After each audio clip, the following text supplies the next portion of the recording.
From Screen to Shelf.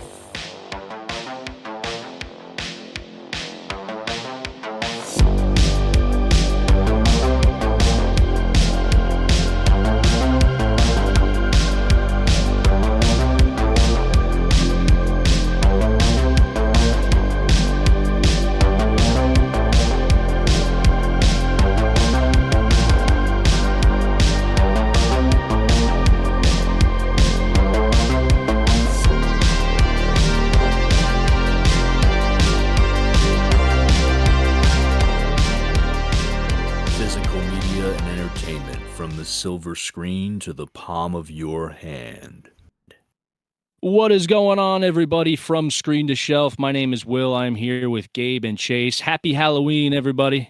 Happy Halloween, guys. Happy Halloween. Yeah, this is our last episode of October Spooky Month, and we're topping off the month with not only one of our favorite movies to start off, but one of my personal favorites. I know, Chase, it's one of your favorites as well. Gabe, I'm sure you hold as much admiration for it as we do. Oh, for sure. If you couldn't tell by the decorations I have behind me, we are going to be talking about the 1978 John Carpenter classic, Halloween. And we're also going to be talking about David Gordon Green's trilogy as well, seeing as there was a recent physical media release that's fresh on everybody's mind. So we figured we're going to talk about the 78 film and what it means to each of us and what our relationship is with it, and talk about the David Gordon Green trilogy.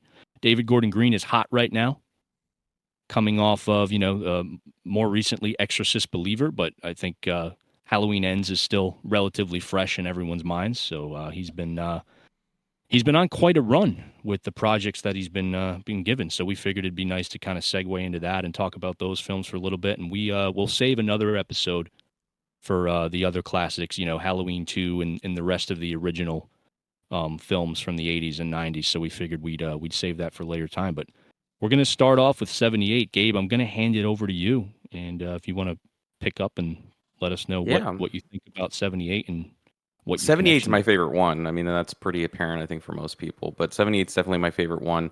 The first time I remember watching it, I think it was around the time Halloween H2O was coming out. And the only reason I wanted to see it was because I think it was coming out in theaters, and my sister was going to go see Halloween H2O. A whole bunch of her friends were going to go watch it. This is my older sister, so I was kind of jealous. I'm like, oh, she has her friends. They're going to go see it at theaters, and I was still a little scared of watching Halloween, so to speak. But I still kind of just ventured on my own and found it and watched it, and it did creep me out a little bit. I think the stalking scenes are what creeped me out the most growing up. Just especially I always thought after watching that movie, the first week after watching it, that someone was outside my window, just kind of stalking me. Those were the most horrifying scenes. The actual kills didn't bother me too much growing up, but just that notion of someone stalking you, walking around your house, just peeping through your window, that creeped me the hell out. So I saw that was the first time I saw 78. So I think I was what? Yeah, I was 9 or 10 years old when I saw it. That's kind of crazy. Mm-hmm. I just remember a whole bunch of my friends. Everyone was super stoked about Halloween. I was like, "What's Halloween?" And because I had a whole bunch of buddies in middle school and people that were starting middle school, so everyone was in this Halloween thing, and I was like, "Let me get into it." And it definitely stuck with me for sure. The stalking thing is something I'll never forget. It's just one of those things that kept me up at night. But I love 78. I think it's probably one of my top 5 horror movies. I know for you, Will, that it's probably number 1 for sure.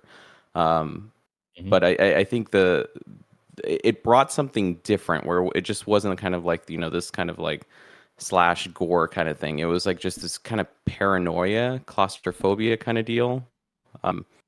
And just again, I can't stress it enough. Just that whole the whole stalking thing kind of creeped me out a little bit. And I think. And we talked about this with the Friday the 13th franchise. You see other franchises started to take from that, the whole stalking thing, first-person camera kind of deal. So I think it was very unique in that regard.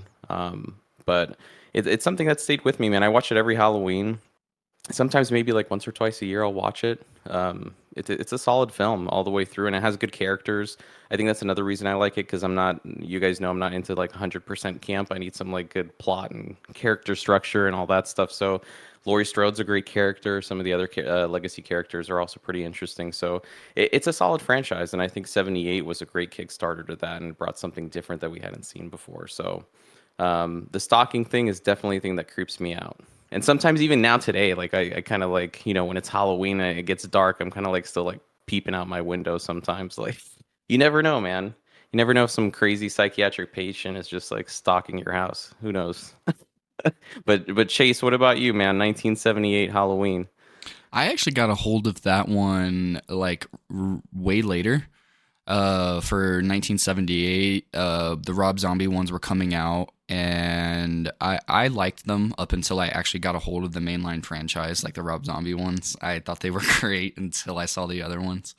1978 has a special place in my heart. I actually didn't watch it not too long ago. It's not like super recent, but probably about 8 years ago, which I feel like in terms of like getting a hold of classic mainline horror versus what I did like people that have been listening, like I got a hold of freaking Saw when I was like 8 or 9. You would think I'd pick something a little bit less gruesome like Halloween 78. But yeah, I really liked it. It was whenever I was going through a bender of trying to catch up on the mainline slashers and stuff like that. And yeah, it's not my favorite in the franchise. I will give a honest shout out to Season of the Witch. That one I love. It is my favorite Michael Myers one for sure, but I love Season of the Witch for how different it was and everything.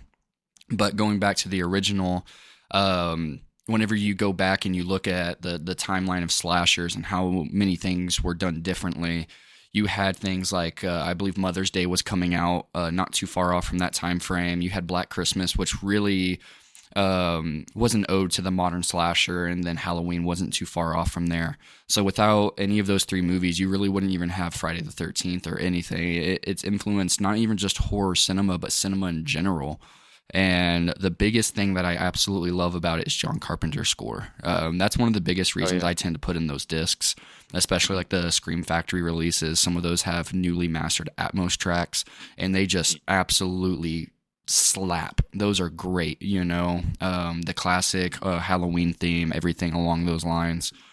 I will say on a little bit of a goofier note, I know you guys have heard me say this about the mainline Halloween or the 1978 Halloween. There's just some goofy moments as time has passed, like whenever Michael Myers is driving the car, and and I believe even somebody pointed this out to me, and it completely went over my head. But somebody even pointed out that Dr. Loomis even points that out in the original one. Where did he learn to drive? Yeah. And I'm like, yeah, man, for real. Like, behind bars for all this time. And of course, that doesn't take away from it, but I feel like that's probably something people tend to overlook. John Carpenter, even in Christine and some of his other movies, tends to put a little bit of something to break the darkness of whatever's going on in the film, the seriousness. He doesn't tend to have the utmost serious things, but he has some overlooked comedy in some of his movies. And so I wanted to shout that out for sure, because that's always the scene I look forward to when Michael Myers is like turned to the side and just strolling at like 5 miles per hour. I just can't help but laugh every time it happens. He's absolutely crazy, but he's great at abiding traffic laws. Yeah, exactly. He got his license for a reason, right? So, the score is really the biggest shout out. I will say, like, Michael Myers never tend to scare me or anything like that. Like, he definitely had, like, Gabe, you said it perfectly. It was the stalking aspect. I don't believe in any of them, and especially the ones we're talking about. Like, he runs in any of these. He's a slow stalker, menacing, more slow-paced, methodical. Or I wouldn't say, like, methodical. He just has a butcher knife and he's going at you. But, like, his placement is very strategical. I like how John Carpenter did that in the original. I will say a shout out to the Laurie Strode scene whenever, I want to say it's in her bedroom, like could be misremembering, and then the body comes down. That scared the hell out of me. That was a good little scare whenever that happened in the house. That's the house across the street, right? Where Nancy's babysitting. Yeah, when she goes over there to figure out what's going on because she hasn't heard from her, and house is dark, and that's when it. That part scared the hell out of me. Yeah. It is just so well done, and like especially I keep talking about the Scream Factory release. Yeah, those are movies like that. Like, I know some people like movies in their more raw form, but it's scenes like that that definitely elevate, especially whenever if you're watching on an OLED, or even if you aren't, the HDR adds an added layer of depth to the black levels. That, like, I remember watching that and it being one of the most stonewashed, grayed out scenes where it looked like, it was just, white sprinkled in and stuff. Whenever you get an amazing remaster and re-release like the Scream Factory Halloween set, it just adds to it. The black levels, the spookiness, the creepiness, how you would see being in that room at that same time. It adds a layer of reality to it and not just a layer of cinema. You know what I mean? So, yeah, John Carpenter's Halloween, I mean, it's cemented not even just horror cinema, but cinema in general as one of the greatest films, and it's influenced so many other things that aren't horror. And even if it's not your cup of tea, you've got to recognize it as a masterpiece for sure. Will, 1978, what was the first time you saw it, man? I was young. I think I've talked about this before on the Discord. We did I think it was one of the giveaways when someone mentioned that they wanted everybody to talk about their favorite horror movie. I've talked about it before. It's definitely my favorite. I know it's nowhere near a perfect film. I mean, one could say that there's horror movies that are technically executed better, but I think the first time I saw it, I must have been 6 or 7 years old. Oh, wow. My dad used to show me and my brother horror movies. Like, that started at such a young age. He used to record them. Like, he used to have VHS tapes. Oh, yeah, the old school way. Yeah, and I remember, like, he would record a lot of movies on, like, AMC and A&E, like, way back in the day. I just remember seeing it, like, I must have been 6 or 7, maybe 8. I was young. But, I remember what Chase was saying about how Jigsaw, like, really scared him when he first got into horror. I can say the same thing about Michael Myers. I think it was just something about just, like, the white mask just really freaked me out. And I think it was more that it didn't necessarily have any features. It wasn't like Jason or Freddy or any of the other horror villains that we've come to know, or like slashers where, there's a distinct personality or a distinct characteristic of, like, Jason's is a hockey mask. Freddy's got the burned face, whereas with Michael, we never see his face. So I think he's unique in that regard. And yeah, the white mask just creeped me out, and the stalking scenes, how he's there 1 minute and then gone, and then kudos to the editing, and Dean Cundy and John Carpenter for making it seem like he was much more of a ghost in certain aspects than he was a human being in some of those scenes, especially like during the daylight. I remember the scene where Laurie's I think it's in her room, and he's outside, and it's a seminal moment. It's when the clotheslines are hanging there, and you have all the bed sheets, and he's standing there, and then he's just gone. There's something about that just really creeped me out. And I had seen some of the sequels around that time as well, and my memory's a bit foggy. But yeah, just the mask, like, really stood out to me. And then when I was older, when I was in high school, rediscovering all those movies, I just fell in love with the character of Michael Myers and Laurie Strode as well. I just think that movie set up so many other tropes for the rest of the slasher genre. Now, we have to give credit to Black Christmas and Texas Chainsaw, obviously, preceding that film. And we've talked about John Carpenter taking influence from Black Christmas, but Friday the 13th, Freddy, all the slasher movies of the 80s, like Halloween kickstarted the slasher boom. It really kind of brought those tropes and the whole concept of, like, a final girl to the forefront, right, to mainstream audiences. And so, then you had Friday the 13th really capitalize on that. So it's definitely cemented its place in history, but also personally with me, it's the movie that kind of got me into filmmaking when I was in high school, being made on such a shoestring budget. And, we've heard Jamie Lee Curtis more recently on social media talk about how significant it was for her career, but also just describe the vibe of, like, what it was like making it, where it was just a bunch of young, filmmakers getting together, trying to make something that they thought would be fun. It wasn't made with the intention of what it is today, right? They probably had no idea, obviously, what it would be, 45 years later as we talk about it. But yeah, it just kind of embodied that whole aspect of, like, let's go out and make a movie, and, like, my friends and I in high school, we used to do a lot of that. And, and I would always, like, talk about Halloween with them and, like, yeah, well, we got to have this kind of scene, and we got to do this. We got to make sure that he has some kind of mask, where it's like, it's such a fun movie to watch because I just relate to it in that aspect. And it was a lot of it is nostalgia, but at this point in my life, but yeah, I think to touch on what you said, Gabe, as well, just everything about it, it's so simple, but yet it's pulled off so well. And there's really not any other movie like it. And even the sequels, have been unable to kind of recapture that magic that the original had. And I think it's because their intentions going into it, John Carpenter, Deborah Hill, and everybody else involved was so pure. Um, and they just brought us a story that's just timeless, Yeah. And yeah, definitely my favorite horror movie. Michael Myers is he's my favorite slasher villain, as you guys know. I've talked about it many times. I love that movie so much for the fact that it is so simple yet so effective. So yeah, I Yeah. mean, what else can be said?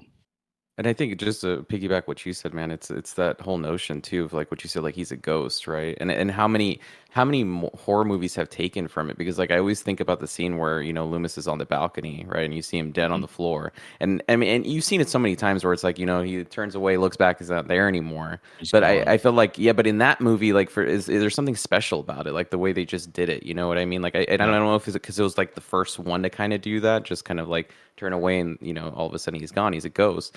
But that scene for sure kind of spooked me out because it kind of left this kind of atmosphere where it's like, crap, he could be anywhere.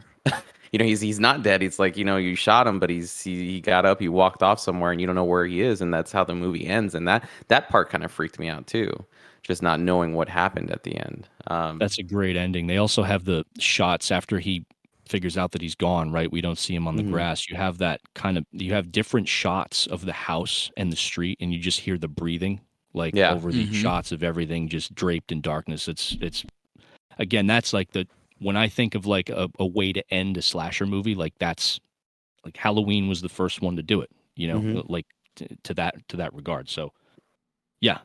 I will say this too, the music, like Chase, you mentioned John Carpenter's score. I mean, it's 5/4 time. I think he said it was something that his like dad taught him on like keyboard, and that's how he literally like screwing around one day. That's how they came up with the score. I mean, again, something that was so simple, yet here we are. It's 45 years later, and it's one of the most sought after soundtracks, like on vinyl. Like people still play it, like at Halloween parties, and when you're handing out candy. I know we do that at our house, and people love it. It's just awesome. And it's cool that like Michael Myers is kind of taken on this persona where like even nowadays with the new movies, like there's like little kids that are like going to conventions and dressing up as these characters, but Michael Myers in particular. But I think what makes him unique, if I may, from the other villains is that like Jason, we know their backstory. Like we know that Jason's mother was murdered and he comes back to kind of his whole, I guess we can say his whole motive is it's like kill for mommy, right? Whereas Freddy, obviously, he comes back to haunt everybody's dreams. We know what the backstory is for these other characters, and with Michael, we never really get that. And I mean, somewhat more so in the later films, but in terms of the original idea of the character, I think it's much more effective just because there's so little that's known about him, other than the fact that he murdered his sister when he was 6 years old, right? And we kind of get that quick glimpse of him as a child in the beginning of the movie.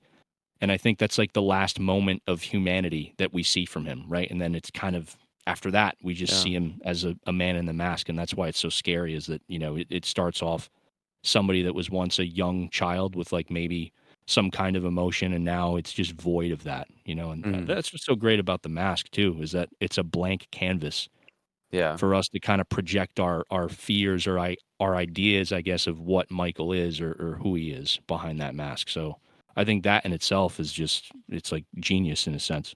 Yeah, super ambiguous. Like you never really know what's going on with him, and even just like going back to the flashback sequence with him killing his sister, like they don't even delve into that too much. You see it happen, and then all of a sudden he's standing in front of his house, and you're kind of questioning like, well, what triggered him? What happened there? What was going on? And they never delve into it. It's just super ambiguous, which I think is a perfect way to do it because like that ambiguity kind of sparks fear because you don't understand it. You don't understand what's going on with them. So they killed it, man. I mean, the original is such a classic, and it's something I hold here for sure, just because I feel like what you said. Well, it's a really like well executed slasher film, and you don't see that too often.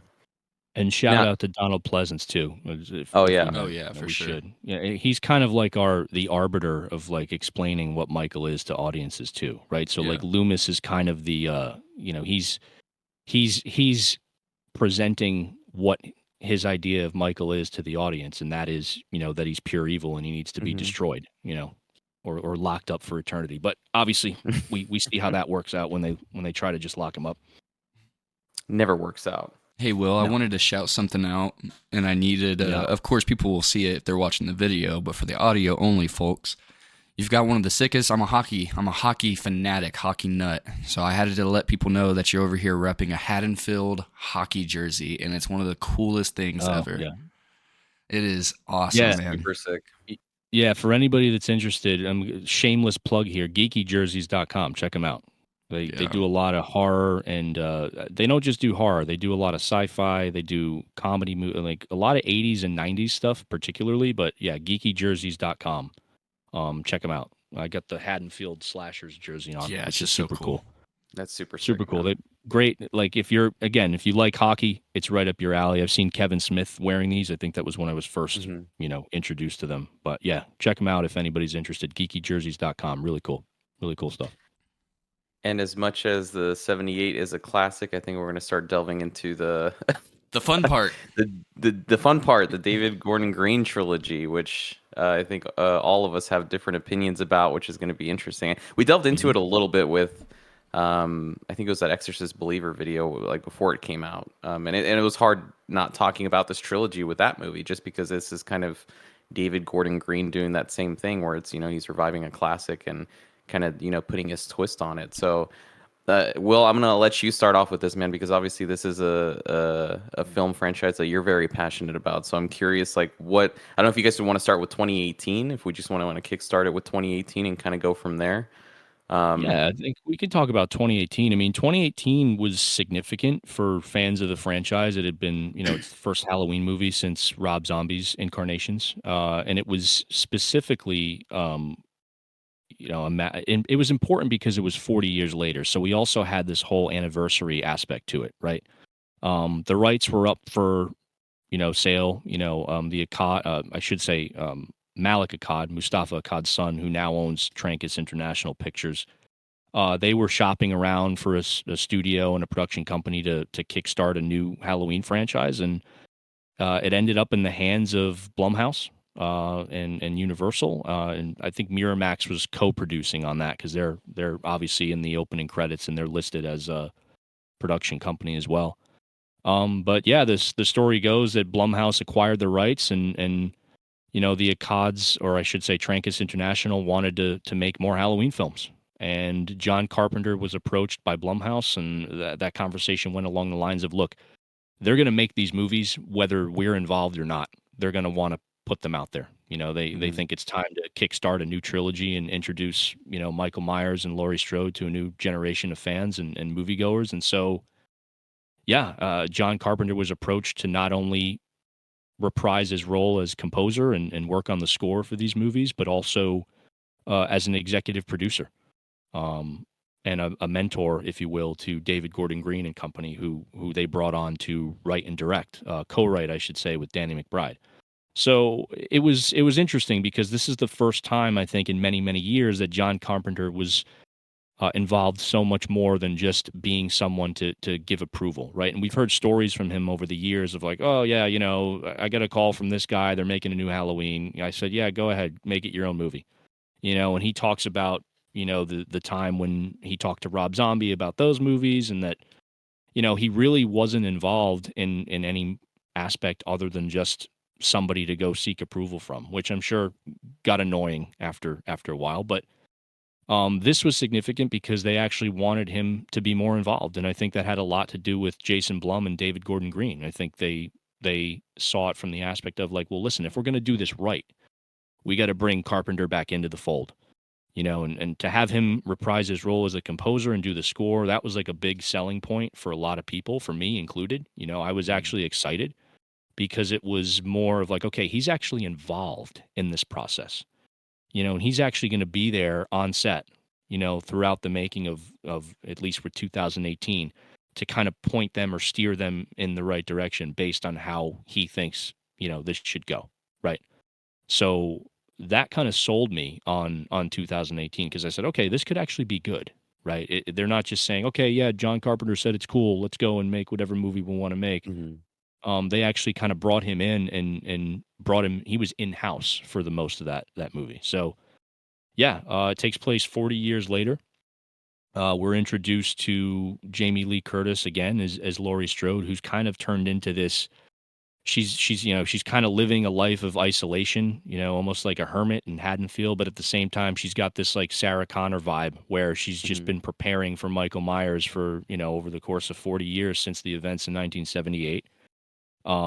Deeply traumatized but also changed by that fateful night. And 18 is interesting because I think out of all three movies, and I'll start by saying this, I think it's the most cohesive in terms of plot and story. I think it's the most well put together movie out of the David Gordon Green trilogy. So I'll start with that. Gabe, what are your thoughts on it? I agree with you 100%. Well, I don't know if it's your favorite one. At least for me, it's my favorite one out of the David Gordon Green trilogy, and I think it's because it's like what you said, most like cohesive, well put together. And it knew what it was doing. I think it did so well just because, like you said, Carpenter's involvement, but also like they just kind of went back to basics. It's like let's just kind of like see what worked with the original, and not so much replicate it, but let's kind of like put more of a modern twist on it, right? So I mean, you have all the elements from the original, and they just kind of like put this modern twist on it, and I think that's what made it work. I think the whole concept too, and you can kind of delve into this a little bit in case I'm wrong, Will. I think that this was just a direct sequel to the first one, right? They didn't even count the second one. Like they negated the like every other movie except the original, correct? Yeah, so they retconned every other film after 1978. So Halloween 2, Halloween 3, Halloween 4, 5, 6, and so on and so forth. All of them. None of those movies exist. So that's an important point to specify. And I think they made that like a part of the marketing as well. Like they specifically made it a point to mention in interviews that, this is a direct follow-up. We're not including any of the other films. I mean, there's references to like Halloween 3 and some of the other movies, and we can touch on that more in a moment. But yeah, none of those other movies exist in this timeline. I think that was smart because not only I think that brought a lot of people into the fold that wouldn't have seen it otherwise. Because if you just make another Halloween movie, you have a good portion of the audience. It's like, I haven't seen these movies in years, or like I haven't seen any of them at all. And there's like, there's so many to watch. But when you just say, hey, we're just going to start from the original to 40 years later, I think that probably drew a lot of interest for people that weren't involved in the Halloween franchise before. So I think for me, the biggest thing that you guys know, even in horror movies, I still like some character and plot. And I think the thing with Laurie Strode, with her kind of like the PTSD and like kind of like her, like what you said, kind of Sarah Connor vibes, where she has, her property and, it's all wired up and, there's traps in it and she's just like super prepared. I liked that aspect, but not only that, but how it kind of impacted her family too, because it delves into the relationship with her daughter and how she brought up her daughter in the same fashion, and how it's kind of, Laurie Strode and her daughter's relationship is impacting the granddaughter. There was just a lot of cool story elements to it, and then obviously like the stuff with Mike Myers. I mean, it was just really nostalgic for me. It was just straight up back to basics. He escapes. There's not much to it other than that, and he's going around the neighborhood stalking everyone again. But they did it in a way that I think was really unique. You know what I mean? Like it was something that I think David Gordon Green intentionally looked at, like, how can I take this kind of same concept and just kind of put my own spin on it. And I think he did a really good job with it, with the Laurie Strode stuff and the whole family dynamic there, but also Michael Myers just kind of in the background, and kind of like it just kind of boils up until the climax where he's on Laurie's property and and you get your little final showdown there. And I think it worked. You know what I mean? So I really liked 2018. I thought, for me at the time when it came out, when they said that they were doing a trilogy, I was super stoked. I'm like, if this is how you're starting it off, I can't wait to see what you do next. So at least for me, I really loved it. I thought it was a great Kickstarter to the trilogy. Back to basics, good story, good characters. I will say just one critique, because I watched it again last week, and I know Chase and I have talked about 2018 a few times, and I will say I agree with Chase. It's not as gruesome as I remember it to be. Like with the kills, like the actual kills aren't that violent. Like they're not. If I had to give it any critique, they're pretty light. Like there's Yeah. nothing crazy going on with the kills in that movie. So I remembered it a different way when I saw it in theaters, and maybe it's just because I was super stoked to see it. You know, I was in theaters and I was just like, you know, Mike Myers is back. Let's go. Let's watch it. Uh, and yeah, when I watched it the second time, it just kind of the kills were kind of soft to me. But other than that, though, it's still a solid movie. It's everything I remember it to be. What about you, Chase? 2018. I've got quite the I think you have a history with different that opinion movie. than we do. Yeah, I mean, so like very rarely do I watch a movie so many times and change opinions on it, because I watched it when I was going through my Halloween bender at the beginning of the month. So there are a couple weeks kind of fermented on my mind. This was my fourth watch of 2018, and I definitely liked it a lot more. Like, I went back and looked at my Letterboxd reviews, and I think I gave it 1.5, 2 stars. Holy crap! Really? Yeah. Oh man, no, that's low. I just Brutal. it's just there were some things that I just found so goofy on my first watch, and I'll go ahead and like get my old thoughts out and then tell you guys how it changed. So like the scene where he pulls out whenever he's in like the jail yard or the prison yard, and he pulls out the mask and everybody starts going kind of crazy. I could see what their intent was, but I found that weird and goofy, and you know, I didn't think it really added to the world of Halloween, if that makes sense. And I get what they're trying to say is like the mask has some power to it, you know, or at least that's what I was taking away from it at that point. Otherwise, why would it influence so many other people around it, unless it's just more of a, yeah, we know this guy was Michael Myers, you know what I mean?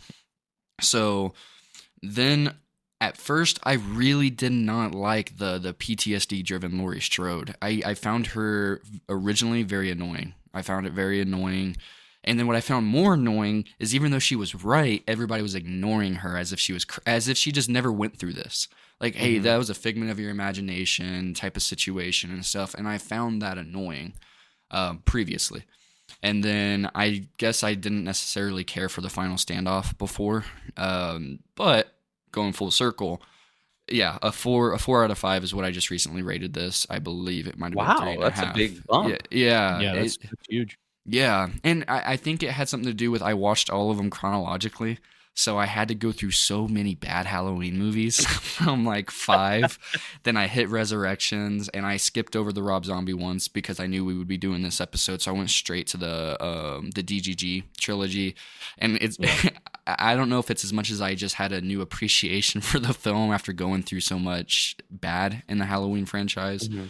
So, going back to how my thoughts changed, I do now like PTSD-driven Laurie Strode. It drives me insane when people just don't take her seriously, and I get it. That's the point. But, like, this lady straight up, like, Laurie Strode went straight through this. You would think you would give some type of believable aspect to her. Yeah, you know, we understand. You know, you went through something crazy. And there just doesn't seem to be a sense of understanding around the people around her. As if, you know, like people were involved, or the cops saw it, this and that, which of course gets more developed as this trilogy goes on. But I found it really, really weird that nobody in her family would buy into her, you know? So one of my favorite scenes, I believe it was this one with the pike on the head. Was that this one, or is that 2? Where the bigger guy? I think that's 2, isn't it? I think that's 2. Wait, what scene? Just describe the scene. So the friend to the Bonnie and Clyde, I always forget the boyfriend's name, to Jamie Lee's niece in the pike, he jumps up and, you know, Cameron's friend. Yeah, that's the kill on the gated fence. Yeah, that's the backyard. Yeah. The like motion light. Yeah, I liked that. Yeah, cool scene. Yeah, and I kind of liked. Again, I'm horrible with franchise characters' names, but Laurie Strode's niece in this one. Or not her niece, her granddaughter. My bad. Her granddaughter. I think that she's really well developed. I like her arc a little bit. The daughter, Jamie Lee, or Laurie Strode's daughter, really could care less about her. I really could. She was more annoying than anything to me. And I think it has to be like, that's your mom. You know what I mean? I get like she had a lot of things that like happened and stuff like that. And there's only one more complaint that I have whenever it comes to Loomis in this one. It felt so throwaway-y whenever you knew that you had a trilogy going on, and Loomis is in so many of the older ones. I think his last one was it 6? The one with Paul Rudd, I want to say, because he had passed away, unfortunately, I think right as filming was wrapped, if I'm right. Yeah. So why do we only get a little bit of him in this one, and then of course we're going into spoilers if I wasn't apparent enough. So whenever Loomis is in the car and then starts jacking around and is like he needs to be freed, this and I forget his exact wording, but he's trying to let Michael go while Laurie's granddaughter's in the car right next to like an unconscious Michael Myers right there. Oh, that's Dr. Sartain, right? Yeah, that's the new Loomis. Yeah. Loomis. Yeah. Which they allude to in the movie, which I did think that was kind of cheesy. Like, you're the new Loomis. Like they have to like spell the it out verbatim for is how they said. Yeah. Yeah. I found that a little bit goofy, but yeah, like I said, I had a massive turnaround with this.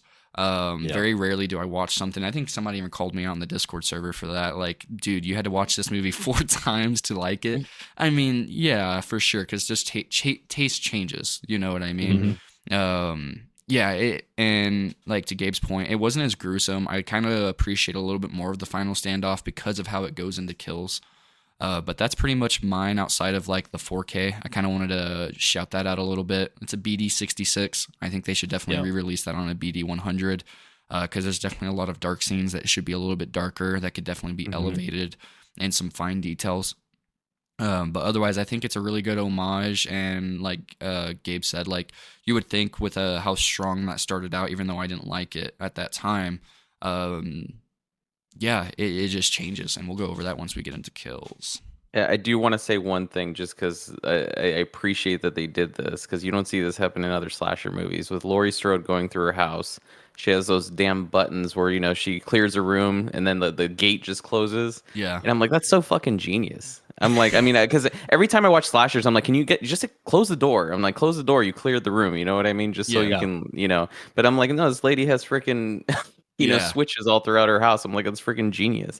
And actually, the thing I liked the dynamic with the family, I think a little bit more than you did, Chase, just because I think the daughter, I can see where she was coming from. You know what I mean? Like she was raised like with a paranoid mom, pretty much. I mean, and I'm sure that probably had an impact on her childhood and the relationship between her and Laurie Strode, but. I could see where you're coming from too, where it's like the family's kind of dismissing her, but that's why I like that whole family dynamic. It's because you could look at it from different perspectives, and you could say, "Oh, daughter's right," or "Laurie's right." Like it's no one's right or wrong. It's just kind of everyone's reacting to what happened that night differently. So that I think that's why I appreciate 2018 so much. But I'm glad that you like it now, Chase. That it's.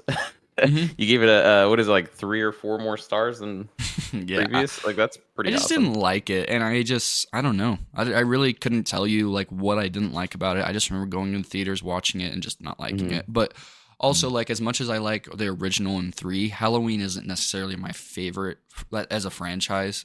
I definitely like Michael, and I like individual aspects of the series.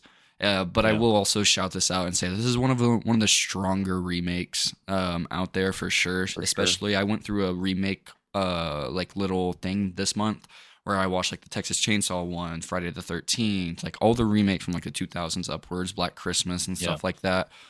And of course, we're in a different era where this one isn't as much of a cash grab. It's definitely a passion project. But for the most part, this is definitely one of the better, not remakes, but like requels is the term that it kind of does. But it's not, it's a sequel. It's not really a requel. It doesn't really retcon itself or anything like that. It builds off of it. But it's one of the better ones in that aspect. For sure. Yeah, I think that's important to note too, because, we have to keep in mind that Halloween, and we'll talk about this when we talk about some of the other films at a later point, but and we mentioned this when we talked about Friday the 13th. Like Friday the 13th for me, overall is much more enjoyable because those entries overall are just more solid for me.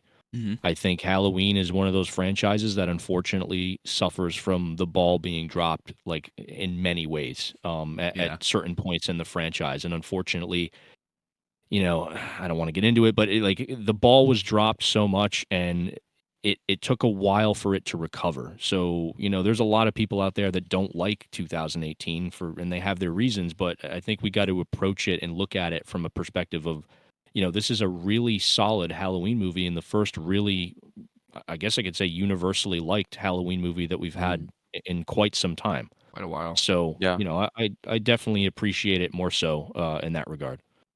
And as much as we're going to get into the sequels, and you guys know my opinions of the sequels, but even with my opinions on the sequels, I'd still say that this trilogy is better than a lot of the Halloween sequels that came before. You know what I mean? Like to say that it isn't, I think that I mean, unless you just have some crazy nostalgia for the the older sequels. I mean, but I mean, I'd say overall that yeah. I mean, even with my opinion with kills and ends, I'd still say that they're better than a lot of the other installments that came before. Which Agreed. brings us into Halloween: Evil Dies Tonight. I think it's called. Oh boy. I'll be back in one moment, guys. Oh, you're good. So yeah, Halloween Kills. Which I think what year did that one come out, Chase? Was it the next year? 20 because I don't Halloween remember. Ends came out last year. It was a 3-year break because remember the pandemic and like movies shutting down and stuff like that. So Oh, okay, yeah. Well, yeah. So Kills is 2021 is when it was released. yeah, because it was So- day and date for Peacock. I want to say yeah. Oh yeah, that one I do remember that, and that kind of, I mean, you know me, I do like I value the theatrical experience. So when they did that, I was kind of peeved a little bit. Yeah. I'm like, how are you going to take, especially like an iconic movie like this or an iconic franchise like this? It's like you're going to put it on Peacock the Yeah. first day. I had went to see it in theaters. I don't know if you saw it in theaters or if you saw it on Peacock, but Peacock. yeah. Oh, you saw it on Peacock. Oh, Bro, it's just like we got to address that. Like I have the smallest bladder in the world, so it's just like when I went to go see Saw X, like I had to get up twice, you know. So the ability to pause man. it, just you know, and I mean, it's the caffeine, dude. all that caffeine I consume. Yeah, I mean, yeah, Peacock. The stream looked awful. Like I can sit here and say that. I mean, it's Peacock, and you know. But I've got to give them some love and appreciation, knowing that they lose money on this stuff, and then they do that. All right, guys, a Wild Will reappears, so he is back. He has rejoined us. We are here to continue. We were talking about Peacock. So, yeah. I'm sorry I about watched it that. on- My neighbor asked if I would recommend Halloween 5 for Halloween night viewing. I got upset and punched my breaker box and my power shut off. Sorry about that. It's all good. But yeah, we were talking about Peacock, the day and date yeah. releases, the stream. The stream did not look good at all. I mean, I appreciate them doing that no matter what. That was very, very solid for them to be able to give people that, because when Halloween Kills came out, we were at the height of the contagion, you know what I mean? Everything going, you know, the viral, everything like that. And so like some people like myself didn't want to put other people at risk by going in. So that's why I appreciated that. And the reason I appreciated that is they clearly would have made more money not doing that. You know, I don't know what their cost of acquisition was. I know how much it cost them to get Exorcist, but I'd be super curious to genuinely know, you know, outside of merch sales and stuff like that, whatever they ended up doing, because I know Peacock loses a lot of money. But that was a pretty ballsy move. And I want to say outside of HBO Max, because they dropped Wonder Woman 84, I believe that was that was the year before. HBO Max was doing day and date streaming. And it was a little bit different because they said their entire catalog was going to be coming out that way. Yeah. And then you all get of them. Universal, Blumhouse, Peacock that does this.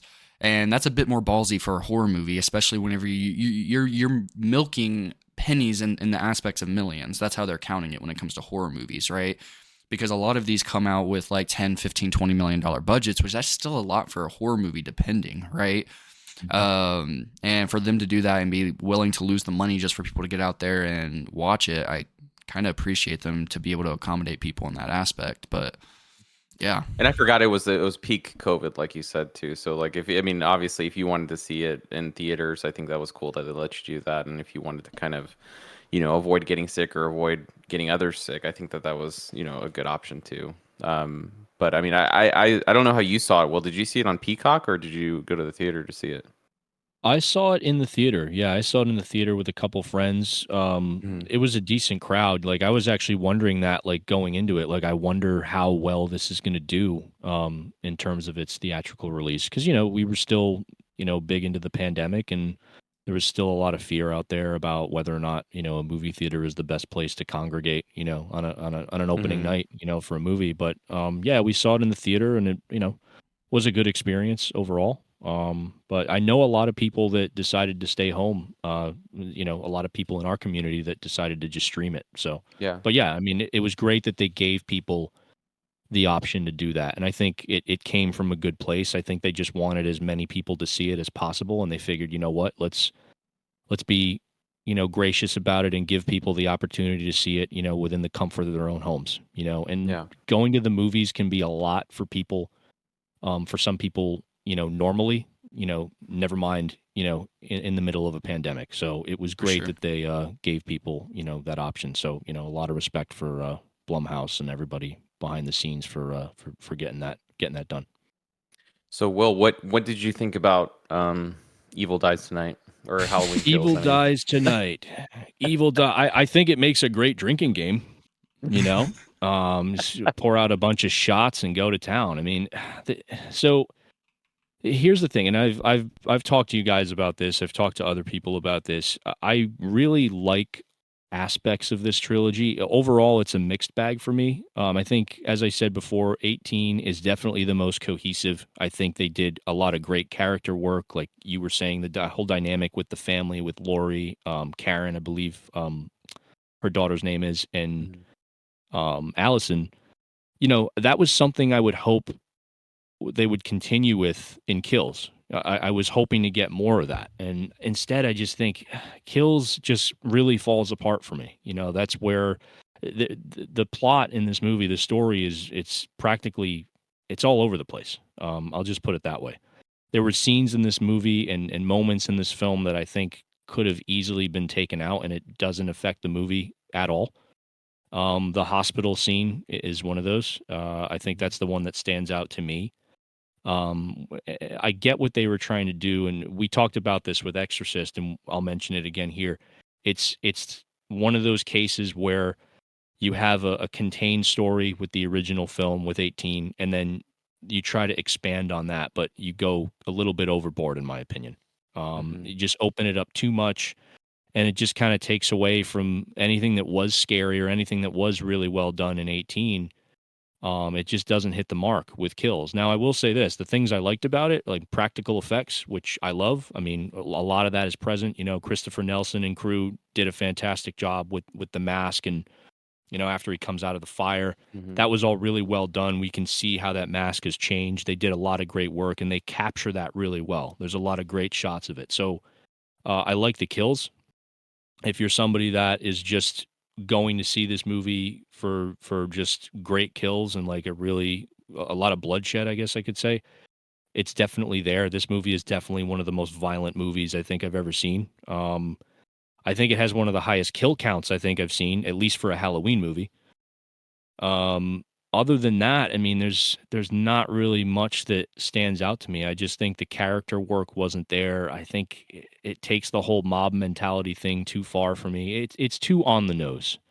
That can be a problem for me. When you have an idea and a theme, it's perfectly okay to have it kind of peppered throughout your movie. But I think to the point where you're like beating your viewers over the head with it, it gets to be a little much, and it takes away from why they're there in the first place, which is just to enjoy the movie and get involved in the story.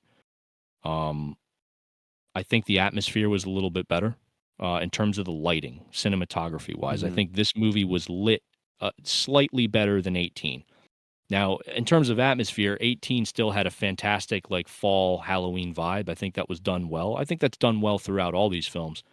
But I think they took a lot of lighting cues, whether it was from Carpenter or just feedback from fans of the original. I noticed that they paid very close attention to that with this movie. I've noticed changes in the way that the streets were lit, with more of that daylight lighting that we saw in the original, in the 78 movie, especially with the flashback scenes. Those were incredibly well done.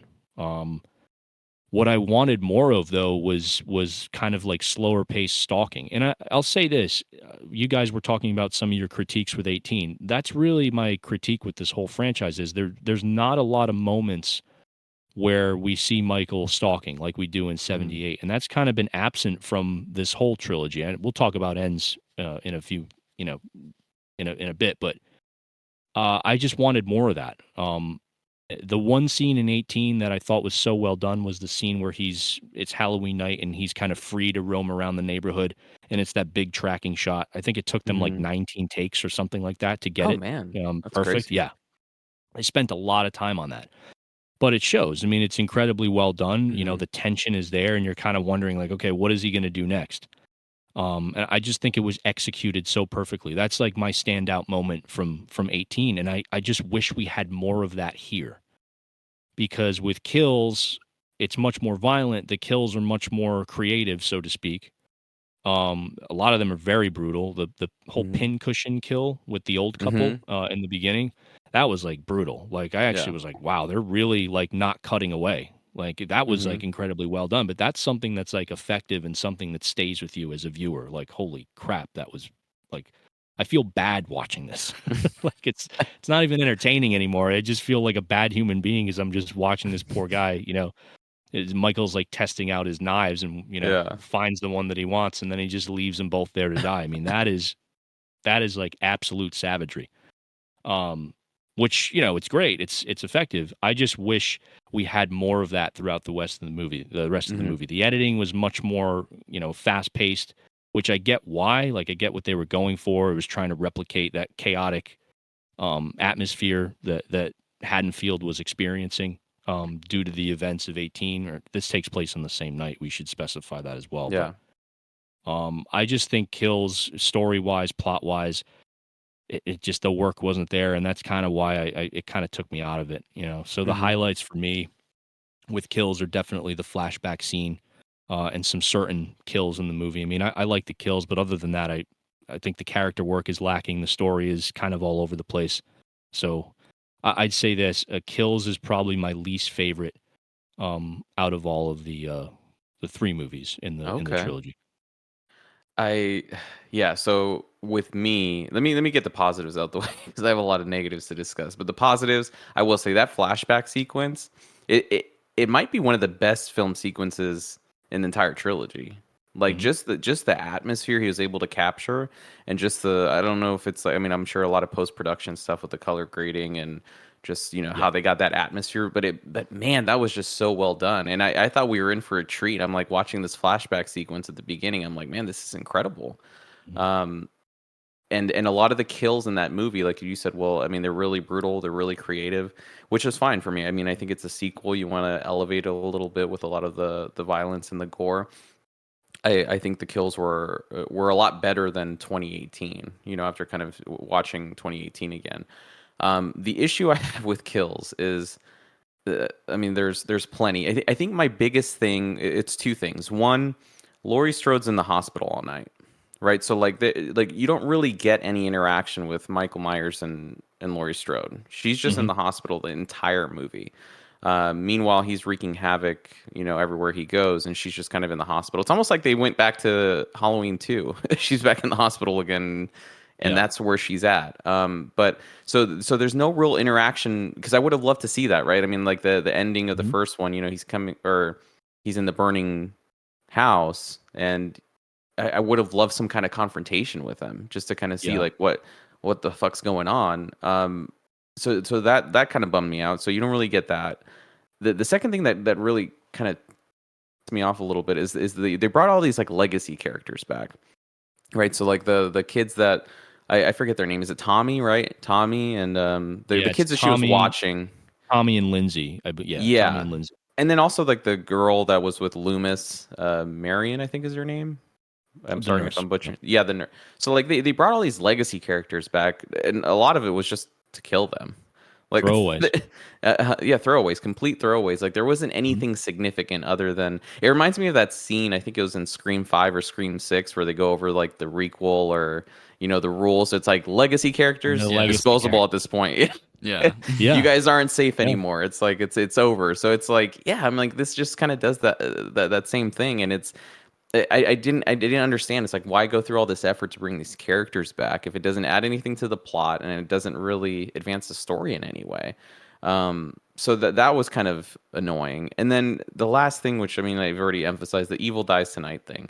I get the mob mentality theme. I understand what he was trying to do in terms of the dangers of mob mentality and mob think, but I think it was so overdone. It was just way too overdone. I think maybe he might have. I think what he probably should have done is maybe go into how, as a society and as a culture, maybe we're like numb to violence. Because like I think I mean, you guys see it all the time, on the news. There's wars, there's mass shootings, there's murders, all this stuff. And we have become very numb to a lot of this stuff. And I think that would have been a much more interesting take to kind of maybe put into the film. But instead, he does the opposite. You have the serial killer, and most of these people aren't even involved in these killings, but like they're all like peeved and 100% pissed off at Mike Myers, and they're rioting. And it's like the whole time I'm watching, I'm like, why is everyone just so pissed off? Like, I mean, I get it. I mean, a whole bunch of people have died. It's a small town, but it's like, why is like, there's like, 100, 200 people just rioting through this freaking hospital, and they're just so freaking pissed off. And then I think if I remember correctly, they're chasing some patient that they thought was Mike Myers, and this poor dude. They're chasing one of the other, I think it's one of the other, I should say, mental patients that escaped the same night that he did from the first movie. But and it's just, this guy jumps off jumps out the window. Yeah, commits suicide.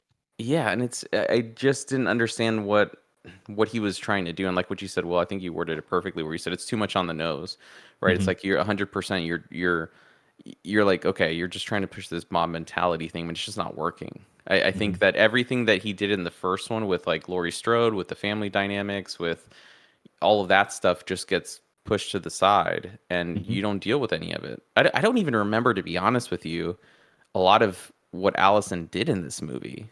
I can't even recall. Like she ends up like joining the boyfriend's name. I keep forgetting his name. Cameron. Oh yeah, for like the manhunt thing. Yeah, they like go on this. That's the other thing. Tommy Doyle is like kind of like put in charge, so to speak, and he's annoying as hell, at least to me. I don't necessarily disagree. He kind of takes on this like leadership role where he's like, gathering all these people and getting these mobs together to go after Michael. So he's kind of like spearheading that, so to speak. And Allison decides to join her boyfriend Cameron, whose father is Lonnie, who is the kid that bullies Tommy in the original film. Yeah. And that's another thing. They kind of treat him as a legacy character, but he is in a sense, but it's a new actor. Well, Tommy Doyle's character is played by a new actor too. But she ends up going on the manhunt. They end up going to the Myers house with her and Cameron and his father, and she confronts Michael there. That's where they end up meeting, so to speak. And then there's a whole thing with Karen shows up with like the mask. That pissed me off, and I think that's the last thing. I mean, we already talked spoilers, so I mean, and then Laurie's daughter dies at the end, and it's man, that pissed me off. There's a lot going on. Too much going on, and I'm going to leave it to Chase. But just one more thing that really pissed me off, and I think you guys might have a different opinion on this. It's like I always like what we alluded with 78. I think that it's like you said, well, he's a ghost, right? He's very ambiguous. You don't know, like there's always that kind of myth where it's like he's not human, or they mention that he's not human, right? It's like, how could you get shot like 6 times and you're still walking around? I think they pushed the envelope way too much in this one, man. When he's like surrounded by like all those people, and he's been, I forget the details, he's been shot, stabbed, in addition to the stabbings and shootings the earlier night from 2018. Yeah. I'm like, and this dude still kills everyone. I'm like, it was way too much for me. And it kind of took away that pitchfork. Yeah. Pitchfork. What is it? That somebody shoots him. And this is the other thing he too. gets shot. The whole mob scene though. And I think they did that. They did that on a soundstage. You can tell because the way the lighting is. I think they did it on a soundstage, and they kind of filmed all those shots where everyone's going at him. But it's like, that's my thing too. Like what you were just said, the mob scene, he's just taking all these hits, and the person with the gun, it's like, why wouldn't you just fucking shoot him in the head? Yeah, that was my first thought. Like for sure. They just shoot. You're right there. Just shoot him in the head. I mean, I guess it's easier said than done if you're going up against Michael Myers, but I just felt like that was... But it takes away from that, like what you said, that ghost kind of thing, right? Where it's like, okay, like the original, you can kind of like almost like forgive it, where it's like, okay, this guy's getting shot a lot, but he's still moving around. Like, what's going on? With this one, it's just so blatantly like over the top. I was like, he's shot, he's stabbed, he's set on fire, and I'm like, this dude he's the new Jason. Like he's just like killing, with all of the stuff that's happened to him, and it just took me out of the movie. So he's also supposedly 60 years old based on this timeline. True that, yeah, and he's like 60 years old, and he's 61. All this stuff's happening, and he's still like perfectly fine. I'm curious, was it this one or was it 18 where they established the more he kills, the more powerful he gets? That was this one. That was this one? That was Kills. Yeah. Okay. I missed that line because I think I was just zoning out.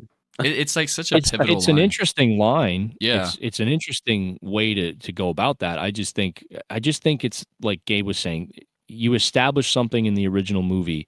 If you're trying to make a follow-up, or in this case, a trilogy that's going to then follow up that movie, as a director, like if I'm approaching it, this is just me. This is my personal take on it.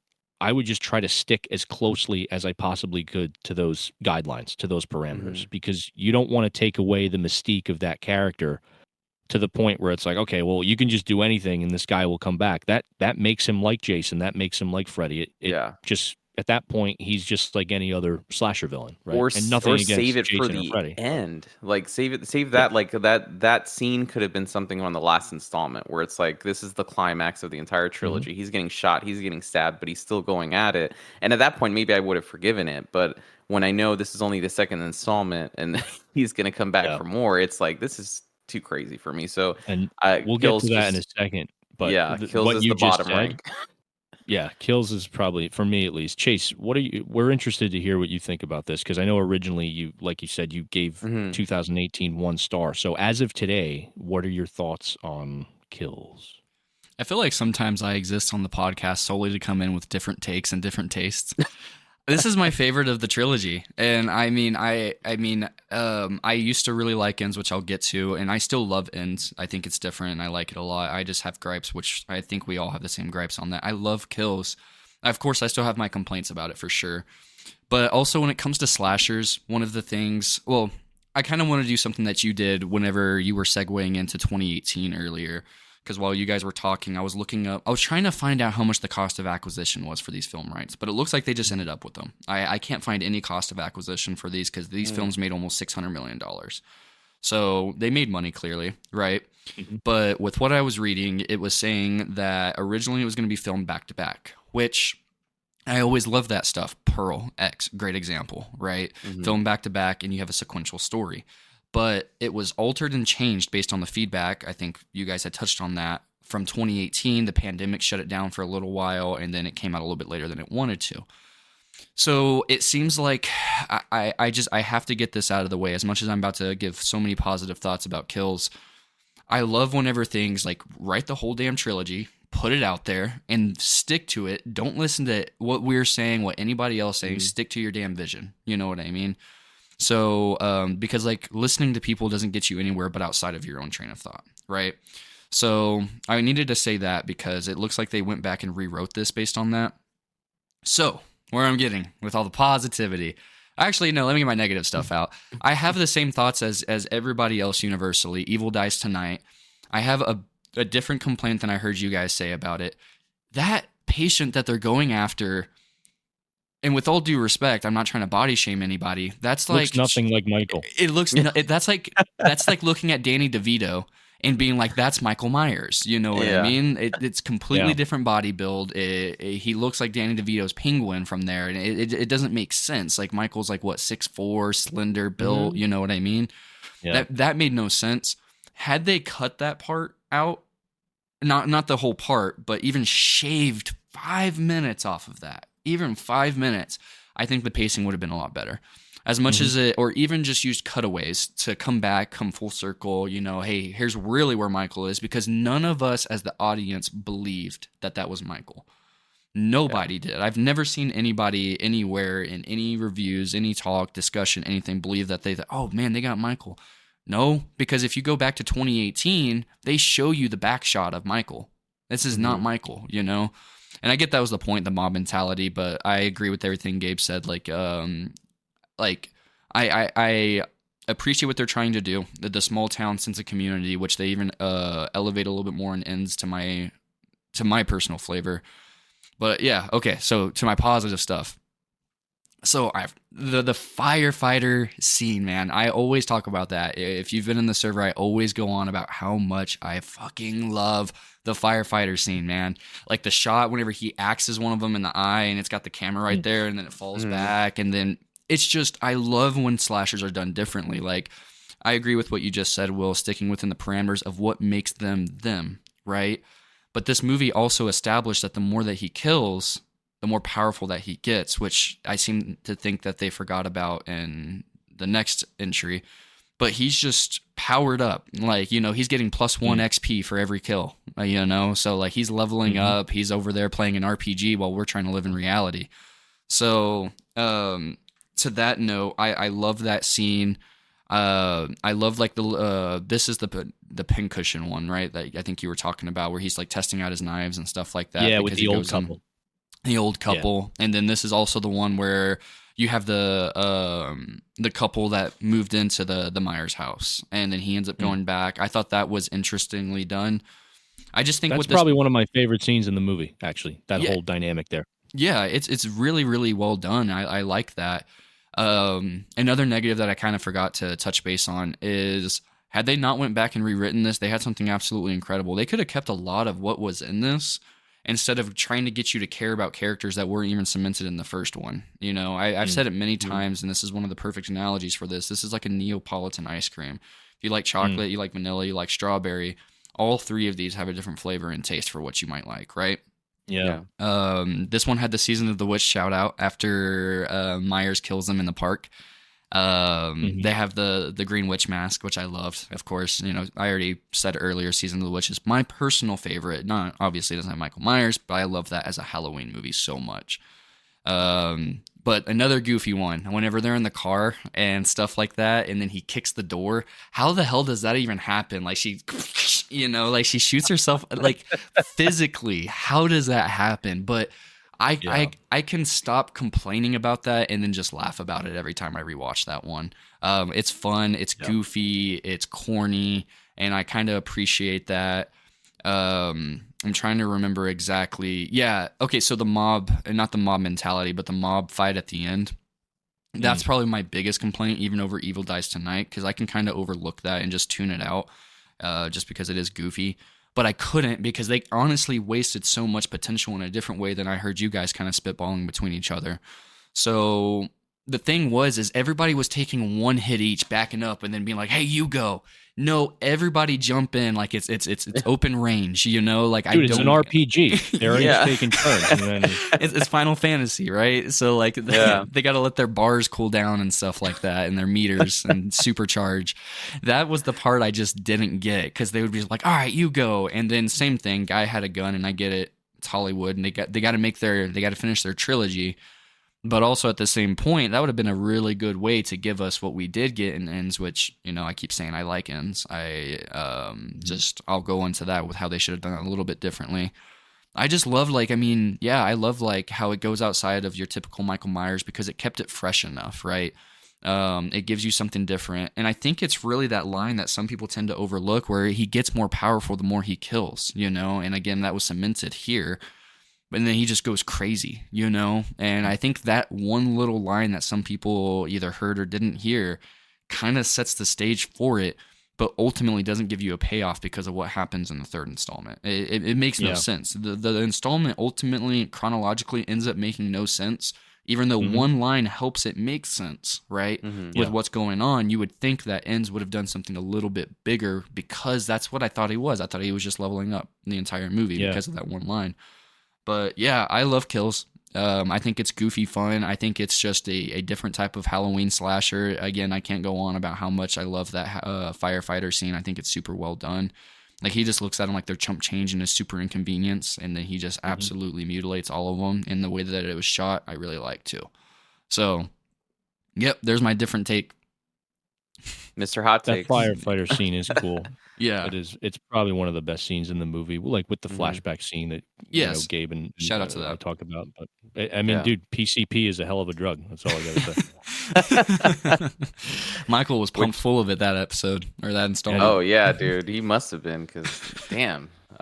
Which leads us into Halloween Ends, and I think this one was also released on Peacock, I think the same day too. And I will admit, this one I did watch on Peacock, because I just, after Kills, I was like, there's no way I'm watching.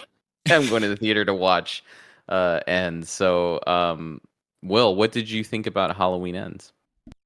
I saw Ends in the theater. My buddy Alex, he also saw Kills with me. Ends is I'll talk about my positives first. I'll try to keep it streamlined here. But I like Corey's story. I like the character work in this film. I think it was much definitely refreshing after Kills. So I like what they did with him. I like the whole concept of Michael's evil or evil influencing other people in a negative way. I thought that was they did a much better job of presenting that in a more subtle way than they did with the theme of Kills, right? With the mob mentality. So I thought that was handled much better, more of an intimate approach to that story, which again, I think for the type of story you're trying to tell, it works much better than it did with Kills. So I really like that. I like the story. I like what they did with Allison's character. They kind of explored how she's dealing with the death of her mother Karen after Kills, and kind of living with Laurie, and they're trying to like establish a new life together and just finally move on from this. I liked all of that. My main complaint with Ends, I guess I can say, is just other than like certain dialogue moments here and there. I mean, there's other things that didn't work for me, but they didn't take me out of the movie. I just think this was marketed. They just dropped the ball with the marketing in this movie. I think they marketed it as the final showdown between Michael and Laurie, which we do end up getting. It just didn't meet that level of what I was expecting, right? And I think Corey's story was incredibly well done. I liked it a lot. I really enjoyed it. I just think it would have served better as more of a filler in the second movie, as opposed to saving this story for the third movie. I just don't understand the placement of it. Again, executed well in terms of how it was presented, but in terms of its placement in the trilogy, I just feel like this would have been a better story to tell over the events of Halloween Kills, right? Or the second film in the franchise. And Chase, I want to point out what you said about the whole, the more he kills, the more he transcends line. I think if they stuck with that over the timeline of the three movies, and they kind of used Halloween Ends as the watermark for that line, like in terms of the completion of that arc, going by, using that as a guide, so to speak, I think this would have been a much better movie for some of the events that we saw in Kills with the mob and all that. I think if they... I've said this before. I think there's a good trilogy in here somewhere. You just have to kind of take it apart and rearrange it, and I think it works much better, at least for me. If they had taken the second movie and used that as a vehicle to tell Corey's story, exactly, and in the meantime, Michael is kind of in the shadows, recovering from what happens, from the injuries that he sustains at the end of 18. I think overall, that's much more believable, right? You can kind of have Michael still be there. He's still present. He's still killing. He's in the sewers doing what he's doing, trying to recover. And in the meantime, we're focusing on Corey and what he's dealing with and those events. And then for the final chapter, for the end of the trilogy, you can have most of those events from Kills. I mean, you could extend some of those legacy characters into this movie. Instead of killing them all off in Halloween Kills, like you guys mentioned, make their deaths worth it. Make their arcs complete. Don't just bring them in and it's like, okay, well, here they are. They're here. You wanted them. Okay, they're gone. Like, we're just going to kill them off, And that was one of my other complaints with Kills. I felt that those legacy characters were, as I mentioned, they're throwaways. I didn't care about anybody that died. I was just hoping for something more. And I felt like, I said that to my buddy. I said they could have used some of those characters in this movie. They could have stretched some of their stories out a little longer and made their deaths, or whatever the culmination of their arcs would have been, they would have been more meaningful. So I was just hoping for more with Ends. Again, Corey's story is great. I just felt like it would have served as a better story for the second film. A lot of those events and kills could have been much better utilized for this film. That way we get that climax that we're looking for, right? If we could have had a lot of the mob scenes that were in Kills kind of leading up to the showdown between Michael and Laurie in the kitchen at the end of this film, I just think it would have had more of an impact. That's really my only gripes about it. Like I said, there's a lot of things that I thought were done well. I think the cinematography and the lighting, they were much more in line with Kills. I think out of the three films, Kills and Ends, visually anyway, they look like they go together more than 2018 does with Kills. So I think everything else is pretty much on point. I just think yeah, I wasn't a fan of the placement of Corey's story for me. I Yeah. get what they were going for with trying to like emulate Halloween 3 um, with the anthology aspect, which it gave me a lot of ideas of what they could do with an anthology. And I mean, we can talk about that a different time, but you know, the potential for that is definitely there. And I think that's what they were trying to go for with this, which is why they said, yeah, you know what, let's take a totally new approach for the third movie. I just think that's why Halloween 3 works. And taking that same approach with this movie and trying to go on that anthology route, so to speak, or give people those kind of vibes and tell a totally different story, I don't think it works for the final film in a trilogy. That's all. Mm-hmm. So yeah, that's pretty much what I think about it. I mean, I definitely like it overall more so than I like Kills. But I think 2018 is still the best movie in this trilogy for me. I think it's the most cohesive. I'm with you, Gabe. I think in order for me to really enjoy something, like I want character work. I want some kind of plot. You know, you need to stick to something. You can't just have a mess of a movie and go in all these different directions like they did with Kills. You know, I just don't think Yeah. it works. But I think they brought some of that back with Ends, which was refreshing. So I enjoyed that. So I think with Ends, I'm going to take something that you both said. So like what Chase said earlier, where it's like if you're going to make a trilogy, write the trilogy from the beginning, right? I mean, the most classic like screw up of all is obviously like the Disney Star Wars trilogy, Star which was Wars. like all over the freaking place. They didn't know what the hell they were doing. Yeah. But it's Yeah. like write the trilogy out before you start it. And kind of like what you said, well, I think this one kind of like it feels almost like it doesn't feel like a part 3. It feels like an epilogue. It feels like Yeah. like part 3 already happened, and then this is kind of like just like a follow up. So it's like Yeah. like what you said. If they had introduced Corey, right, is his name? I always forget his name. Yeah. Corey. Yep. Cunningham. Yep. In part 2, and kind of delve into some of those themes in part 2 a little bit, and then save kind of like the mob thing, and like I said, you know, all the crazy killing that Michael does as a kind of like a climax. And then do the the Lori standoff at the end. I think that would have been better served for the story. I think Ends kind of like what you said. Well, I like it more than Kills, and I think it's because they did go back into kind of some kind of character exploration. The stuff with Corey, I think it's interesting. I think I loved the opening scene where with the babysitting. I thought that was pretty cool. But I think the issue with me is like as much as I really liked Corey's like story and like his arc, it just takes away from Michael Myers in a way. Like he's just like in the back seat, just chilling in the sewers, just waiting for his time to come. You know what I mean? And then they try to merge it where it's like Corey's kind of he's turning into like his serial killer ways, and Michael's like starting to feel better, and now they're starting to kind of come out at the same time, and it's just they're kind of getting in the way of each other. And then by the time you get to Laurie and Michael's confrontation, you really don't care. Like I really, it wasn't that climactic to me. It's because it doesn't feel like it's built up enough, right? Yeah, like, exactly. We're focused on Corey for most of this movie, which we start getting. I was heavily involved in him as a character. I was like hoping, but and that's the thing. And then suddenly it's like, oh wait a minute, we got to get back to Michael. Like you got to get back to Laurie too. You got to get back to Laurie. And then Laurie's. I mean, like and maybe she thought like maybe I was like Laurie's character is like. Maybe I was too paranoid. Maybe I was too. But I mean, then the house, the climax happens at her house. But I mean, I feel like 2018 had a better climax confrontation with, with her like whatever her facility thing was, or I don't call it her house. It's like a facility almost. Like I feel like that was the compound.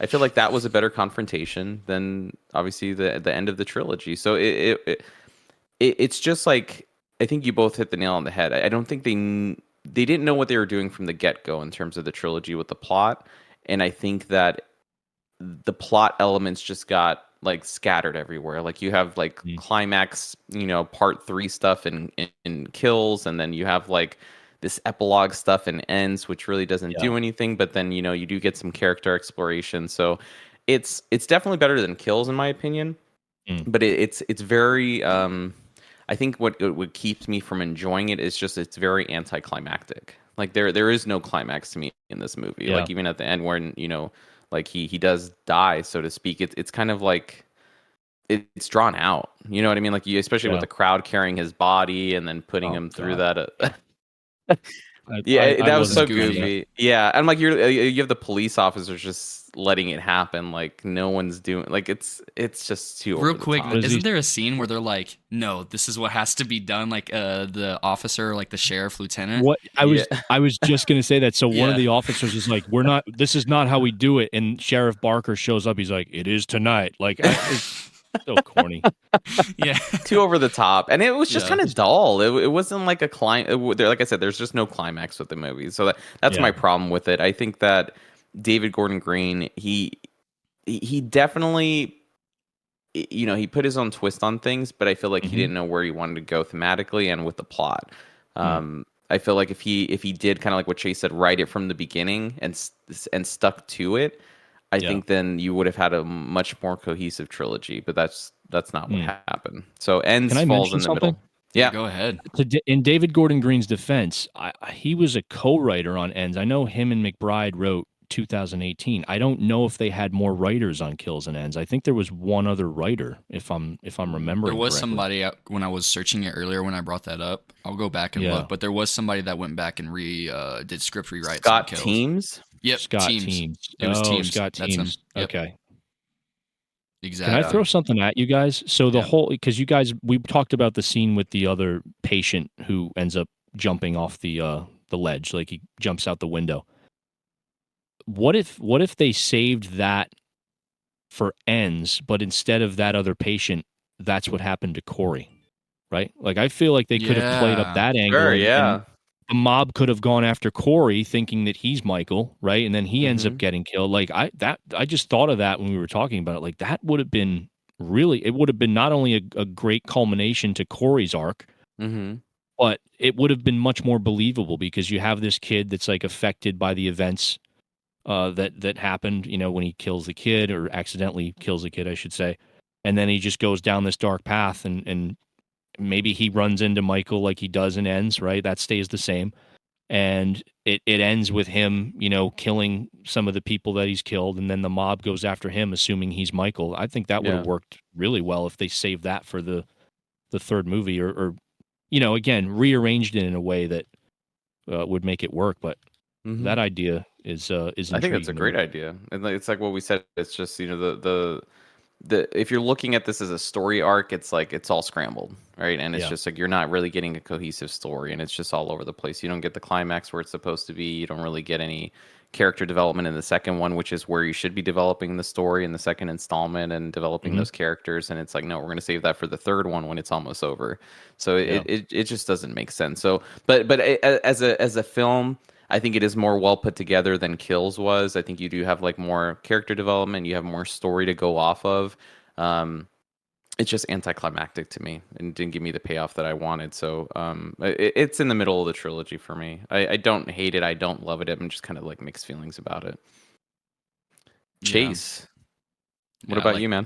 Of course, you guys already know. I don't even have to say it. I like this one. Mr. Hot Takes. Oh, I like this one. So, yeah, and also because I was looking up the writing and stuff like that, this one apparently I don't find anything about rewrites or anything, but it's interesting because I didn't know this. But David Gordon Green apparently, like I always use the three ice cream flavors for this trilogy. Apparently, that's exactly what he wanted. He wanted Kills to be an action movie and this one to be a love story. But I think that's what, instead of intermingling genres and intertwining them, which would have definitely benefited this series. Will, you just brought up like a great idea, right? Like for the most part, there's already amazing aspects there. If you just rearrange, like him, Danny McBride, great things there. You just rearrange some stuff, and that'll get me to like how I feel about Ends. If genuinely the boyfriend from 2018 in Kills had been replaced with Corey Cunningham, and you had even taken just like, the first 15 minutes where he's as the babysitter and stuff like that, sprinkle that into 2018, give the boyfriend a bit more of a character arc. You could have even cut the runtime and not really added much else outside of just replacing the characters themselves. And I think Ends would have hit a lot better for people. Of course, the older Michael aspect, I really do think that Corey Cunningham, outside of Michael and Laurie Strode, is one of the strongest people introduced in a Halloween movie that I've seen.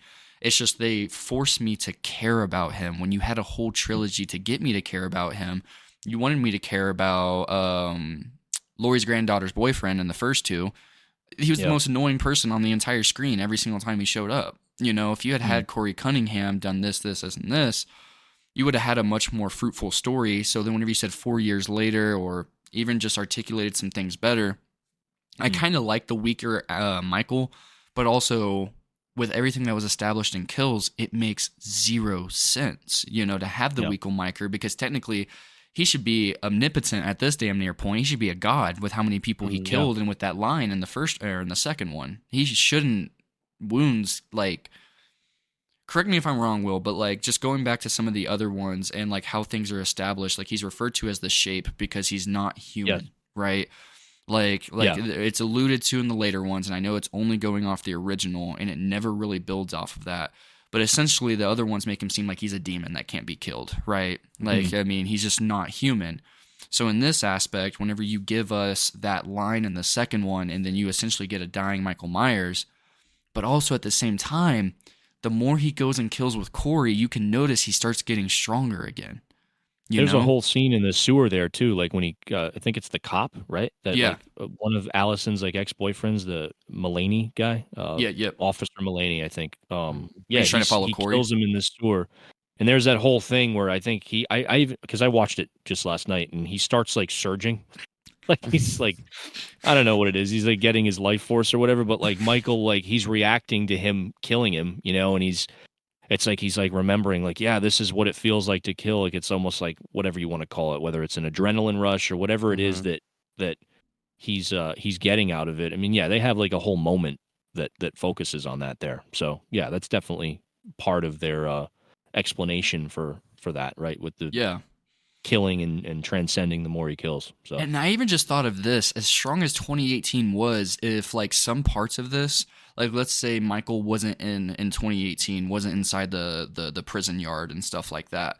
Somebody stumbling across him 40 years later, just essentially rotting away in a sewer, even that's a still pretty decent plot line. Like if that's really what you wanted to do, it's just everything you had did in the first two and what your explanations were. And I know I'm operating off of one damn sentence that Lori said, you know what I mean? Right. But that's such a pivotal role, you know, or a pivotal line in that, like, because it really does make sense, right?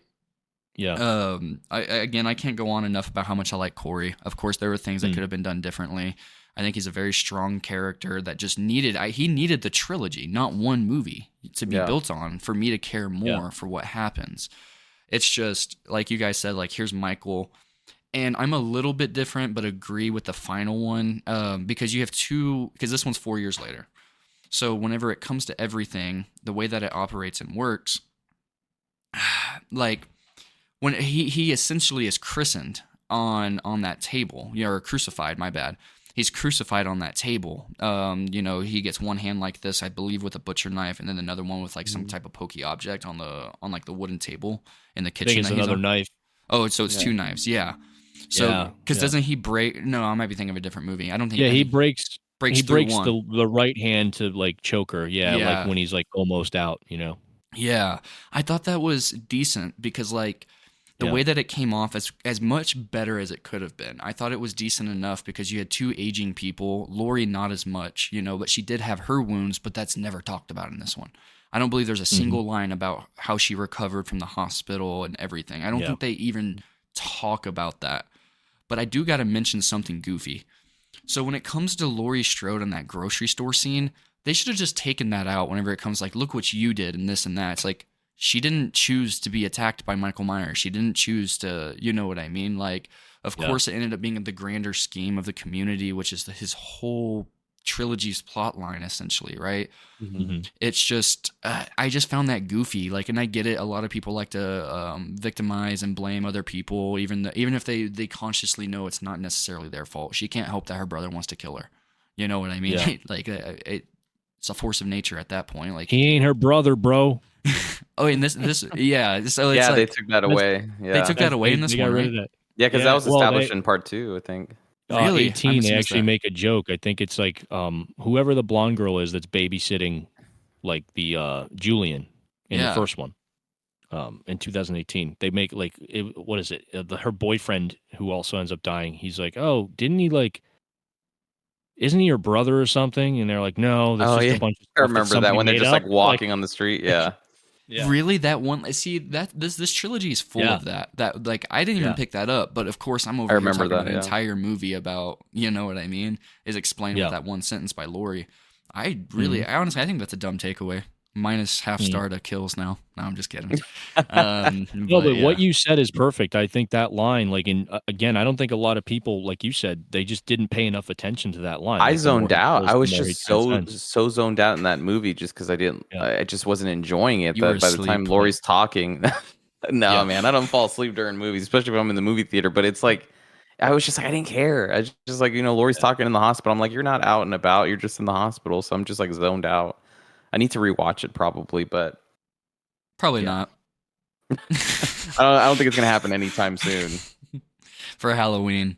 But yeah, I mean, I think like of course there would need to be some reshoots with like the timeline and stuff. But like David Gordon Green, out of the entire, like, it runs just under 4.5 hours with all of them collectively. I mean, if he were to just reorganize some things, possibly do some reshoots, I think he could have a damn near perfect trilogy with some of the ideas there. Just some restructuring and stuff like that, or at the very least an 8.5, 9 out of 10 collectively. Because there's some good ideas, there's some good execution, but it's just they should have sat down, just like it says. They initially wrote them back to back, and we're going to film them back to back, so they had the script for Kills. But there's a 3-year gap between 18 and whenever it was released in 2021 for Kills, and it's just, you can tell they did some remodeling and some restructuring, which of course the pandemic's going to cause that, get you thinking, trying to do something a little bit different, and especially with the way films were shot at that point, there were some things that had to be done a little bit differently. So yeah, that's how I feel about Ends. I think it's a great movie, or I wouldn't say great. I think it's really, really good. I like Corey a lot. I just think he really needed to be introduced way earlier than the opening scene in the in the third one. Like, I needed to see him at some point somewhere in the first two for me to care more than I did. Just point blank on that one. You know what the other gripe is for me? The band kids. Why are they like such? I've never encountered a band kid in my life that's been that much of an asshole. Like, they were like hard, like they were like bullies. Yeah. Yep. I expect it from like the football team or like the jocks, but like, damn, they were. Yeah, the band kids were different. I mean, it's 4 years later. Time changes everything, right? Maybe that's intentional. I don't know. Band kids are the new jocks. Look it up. Maybe that's a thing that David Gordon Green wanted to do. Like, let's make the band kids the assholes in this movie that like deserve to get it. But I mean, it's what you guys said. This whole trilogy, I think it has a lot of good ideas, and it's just, if it was restructured, it would, like what you said, Chase, it could potentially be like an 8 or 9 out of 10.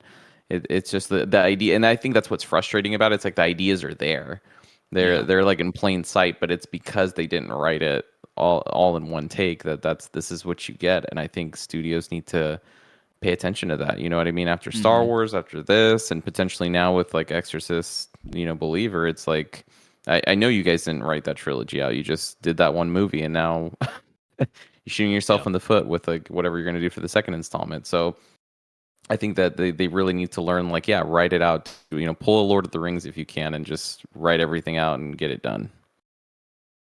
So I don't have the physical. I have 2018 in terms of physical releases. I know you. Well, you just got the Steelbook set that just came out.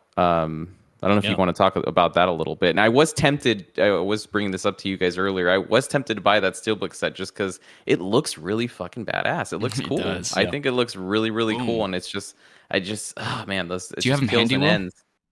I don't have it in hand. Okay. No, it's on my. I can grab it in a second. Do you have it with you, Chase? I know you have it too. Oh, the Steelbook? No, I didn't buy that. I have the slips. I thought, hold on one second. Yeah. Let's let Will go get it so we could see it. But I mean, they did a great job with that set, man. Just the whole, like, the actual like the case itself is like a steelbook, and the artwork is super dope. And it's just like, when you lay them all out, kind of like it's I think if I remember, it's cover. Like it's like you have the house in the middle, and then Laurie and Michael like staring at each other. They did a great, and the orange tone. It was like whoever did the art on that steelbook trilogy needs a raise. Needs a raise for sure. I'm gonna sure. try to do this without like hitting my mic here, but this I would say I bought the Rambo set a while back, like the 5 movie Rambo Mhm. set. So this has similar packaging to that. It's got like the curved edges. I don't know if you guys can see that. Hell Oh, see, yeah. that looks so cool. That's like the Superman set Really cool. that came with the curved. Yeah. But I mean, the vibe of the artwork, Damn. it's like just speaks Halloween. You get the kids trick Yeah. or treating on the back here, Damn. Halloween trilogy on the side, and then I like how they do this cool thing with like the foam kind of Yeah. insert here. Yeah, they did that with the Lord of the Rings trilogy. Yep. Yeah, so I mean, it's really well done. Surprisingly, like shout out to Best Buy. I don't know who packaged this, but they deserve a raise because it actually came with no dings whatsoever. No dings, no dents, no nothing. They didn't play So, hockey yeah, with it. we got first movie, Damn. Yeah. See, oh man. Michael on the back and the front. That's really cool. And then with kills, we have a shot of the house. You see, That's even super just dope. that, like by itself, like you would think, like, Yeah. who would Oh, want a him house? coming out the fire. Yeah, that's With fire fucking- on the Oh. back. Wait, Really okay, cool. so Will, so I've seen it where you have the Yeah. house, Michael, and Jamie. Does the back form a different picture, or is it different for each one? You know Yeah, what I'm the because I've saying? seen back it where is they are just- facing each other with a house in the middle. That's what Yeah, I'm gonna everyone's- try to do that. I don't have 3 hands, so let me see what I can do Yeah. here. Well, we're just No. curious in the back if the Yeah, if the does back it has form any. a picture? Yeah, 'cause Yeah, there's- the back there's is Lori. Michael. Oh, Oh, okay, okay, so Michael it's all and three Michael. different Michaels. Oh, that's him still in front sick. of the sewer. That's Sewer Michael. That's fucking cool. Pretty cool. Yeah, sewer Michael. Yeah. So it really good. I mean, they did a fantastic job with this set. I mean, I know we talked about the first film not being on a BD 100 disc. I mean, that's really my only complaint. I think there's like a typo on the certification of is. authenticity, or like a couple of those we pointed out. Yeah. So those are kind of funny. I don't know if they're going to reissue those. Probably not. But Oh, like the little paper certification? They Yeah, misspelled What it. ended up? I didn't hear about it. What happened? Are you serious? yeah, I got it right here. Hold on. Let's take a look at this. Oh no. How many were produced? Will, does it 3,000? say on the?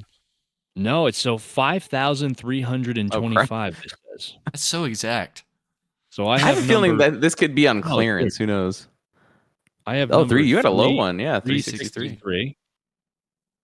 Yeah, so I'll read it to you guys. It says this limited edition steelbook collection has been created in celebration of the culmination, okay, of the Halloween trilogy. Inspired by iconic horror villain Michael Myers. That's Myers with Meyers, not Myers. So I Yeah. think they spelled the last name wrong there. That's crazy. How do they So, even yeah, pass it, quality?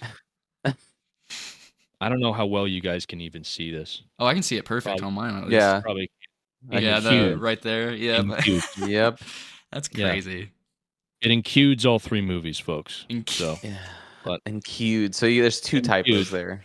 2 typos, couple typos. I mean, it's still cool, you know. Yeah. I mean, it's I cool. expect You're this not. kind of thing time to time. I just kind of, it's one of those things that's like, really? Like, Come I on. couldn't just, Yeah. I mean, it happens with everything. I mean, I got that Oppenheimer screenplay, and there's like some typos in it, and I was like, this Yeah. is crazy. But yeah, I mean, overall, I mean, if you're a Halloween fan, like, and you guys know, I think the trilogy's a mixed bag. I still pick this up because it's still a super cool set to have on your shelf. Yeah. I have the individual steelbooks too, but I'm glad that they did this because the individual steelbooks, as much as they are cool, like the artwork on them isn't, That's cool. it doesn't go together. No, it Yeah. doesn't. Yeah, I It's think- different. First one has like McFarlane art, which is really well done. Mhm. And then I think the second one just has Michael on the cover with Yeah. the knife, and it has Halloween kills. And then I think Yeah. the third one was actually cool. It's like him holding the knife with like orange and black paint kind of dripping down, which is cool. Oh, I Yeah. remember those. It was 2 different But- ones for the last one, right?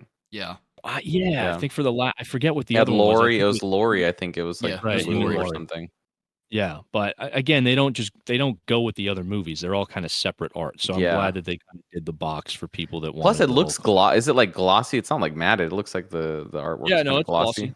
Yeah, glossy. and you don't Yeah, get totally. that too much. Like I mean, I personally prefer like the steelbooks. Like I like them glossy. I mean, there's some matted ones that are kind of cool, but Yeah. with Best Buy recently, like most of them are always like matted. And Yeah. it's cool to kind of get the whole set like nice and glossy. Yeah, Yeah, that looks it's- super cool. That's fucking There you go. awesome. I'd pick it up right now. It's like $77.99. I see the price on it at Yeah. Best Buy. I'm wondering. I'm like, if I saw it, like if Best Buy's, they're closing out their 4Ks. I'm like, if there's one on the shelf for like $40 or something, I'm gonna cop it. Yeah, dude. Yeah, because I missed Again, out on that Rambo it's a set, nice so I want to display get that. piece, even if you don't like the movies, I think it, Mhm. to have a steelbook collection. There's not many of these, right? So, Yeah, Yeah. for them to make one for this is pretty cool. So, yeah, they did great work with it. So, How would I we think- rank them? Yeah, I mean the rank. It looks like me and Will ranked them the same. I think we said 2018 is the top one, Ends is the middle, and Kills is the bottom tier for us. What about you, Chase? I think they get better as they go on. Like Wow. as So much you as I like say Kills, I Ends. That's just interesting. yeah, it's like so when I watch movies, like so I think I might experience movies just a tad bit differently than other people. I feel like so like when it came to Ends, I was enjoying it because of how much like I don't bag on it, you know. Oh wow, this is what they did. I'm getting excited. I was like, man, had they just did this, and I get more excited at like the trilogy I'm playing in my head. You know what I mean? I know that sounds kind of lame because I should be just taking it for what it is, but I had a fun time watching it and analyzing it that way. So like Yeah. I like 1 a lot, you know, or 18 a lot, 2 a lot, and then 3 I just really if they had just fleshed out Corey Moore, it would have been my favorite out of it. I just think that Yeah. they do get slightly better as it goes on, as much issues as they have. But with what is presented there and the way that it could just be slightly restructured, I think there is a pretty damn good trilogy there. Yeah. Yeah. Yeah, I think we all Um, agree on that. I think, if you kind of take it apart and reconstruct it, you have something really, really well done, and Yeah. I've said there's aspects of each movie that I really enjoy. I just think 2018 for me, and Gabe will probably agree, like overall, I think it's the most cohesive, right? I think Yeah, that for it sure. has the most going for it in terms of overall quality, right? Yeah. I'm not saying there's great things there's great things to be taken from Kills and Ends. They both have moments that are really, really well done and things about them that really stand out.